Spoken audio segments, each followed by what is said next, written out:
Hey cycling community, this is Steve, Grusis the Cycling Greek. You'll notice in the title I have test number 2. Test number 1 is in my previous video, which I have listed in the description below. Test number 1 refers to this ultra goal that I have for this year, and test number 2 for my racing goals. Early in the season, I was having trouble working with these two goals in my training. I was trying to combine them when I was doing my training program.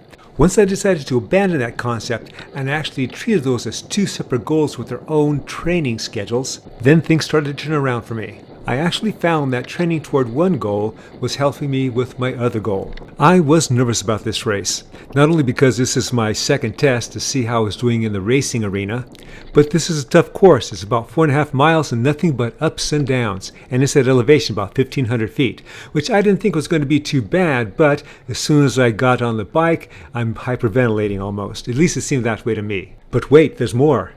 There's a lot of strong riders that have aged up into this race category. I'm no longer near the bottom of the 65 plus age group, and I noticed that the strength in racing that they brought to this group is different than it was in the past.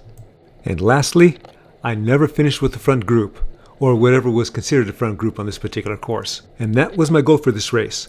Finish with the front group, or at least finish with them to the bottom of the final climb. This is the final climb that we're on now, and I would call that good enough. This race is 5 laps long and there's 15 starters. At the end of pre-reg, there were only 2 people, and I was one of them, that did not have any teammates. Everyone else had teammates. Body Concepts was the promoter of this race. They had about half the field with 7. Clean Power, Frank's team, had 3, as did Penn Velo. Now, Penn Velo had Tim Davis and Steve Clifton, who I predicted would be 1 and 2 in this race. This is the beginning of May. I haven't raced since mid-March, so my tactics for this race were to be maniacal about using as little energy as possible. What I call the final climb is actually a series of small climbs, and so we had a couple of Penn Velo, including Steve Clifton, attack, and you saw that I tried to go with them, and then I had to back off a bit, and then I was able to gather my legs again and go with them, and now I'm struggling a bit, and it's tearing the pack apart. Now, what I didn't notice, which hadn't happened in past years, is that these guys let up before I died out. While my tactics were to be as conservative as possible, which is a hard thing to do on this course, I was of course cognizant of the other teams that were out there, and that if Penn Velo was in a break, I needed to be in that break with them. Otherwise, that was the race. When I was being super conservative, I just didn't ride wheels and that was it. If someone was going off the front, I would look at who it was, what team they were on, and was anybody reacting. In being super conservative, positioning was also key.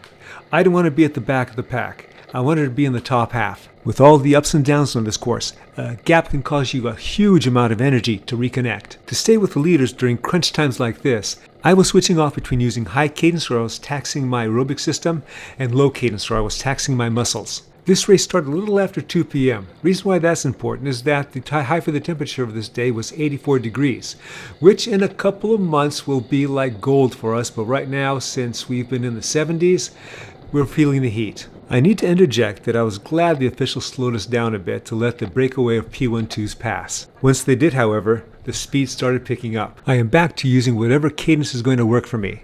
Now the leaders are starting to slowly pull away. I'm coming back to them as they slow up a bit. Even in my hypoxia, I recognized this is what they did in that first lap.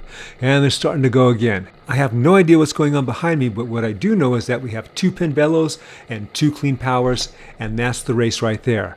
I need to get up to them if I can, and I do. Again, they slow up. I guess what I should say is that they slow up before I blow up, which is what happened in previous years.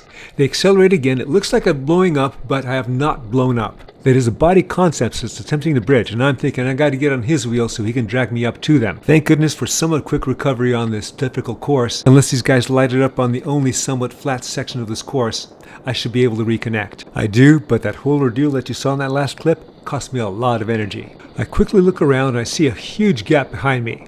I count the people in front of me and I'm thinking, you know, this could be the final group of 6. That group of riders that you see coming up in my rearview camera in the upper right hand corner, that's one other category. Okay, back to being super conservative. I'm still breathing like a racehorse, so when the gap started developing, I didn't even think about jumping across. I just stayed on this guy's wheel, hoping that we'd reconnect. Let's now talk about those ascents. They were fast and they were sweeping. On the first lap, when we were all pretty much together, I made sure I was toward the front, off center and back a bit so I can react if I needed to. And when we started going uphill again, delay pedaling using that momentum to go as far as I could with the group. What irked me the most is when I had riders in front of me that were slowing up, which caused me to slow up, even hit the brakes, and then I have to use extra power to fill in whatever little gap that happened because of that to get over the top of the next climb. That irked me because I could tell that I was just chomping away at my strength reserves. And obviously that's not something I want to have happen, especially with this group of riders. Jumping to one of these descents, I have 3 more times to do that finishing climb, and the question for me is, will I be able to stay with this group, much less this next one? I have to conserve, and use momentum. As we're coming to the uphill, they're starting to fan out a bit. I'm deciding which way to go. Too many people on the right. Steve may go toward the center line that I can't cross. I choose to thread the needle, and boom, I cause a crash. Usually when you hear a crash, the first thing that you do is you hit the accelerator, you punch it. Since I was the cause, I couldn't do that. I went back, and fortunately the damage was limited to skin and brake hoods. After, I cruised that last lap, pulled myself out of the race, met Steve at the cars. Lesson learned. Next race for me will be in about 3 weeks. No crashing. Alright, hope you enjoyed this video and you got something out of it. Watch out about threading that needle. You know the drill. Comment, like, subscribe. The Cycling Greek.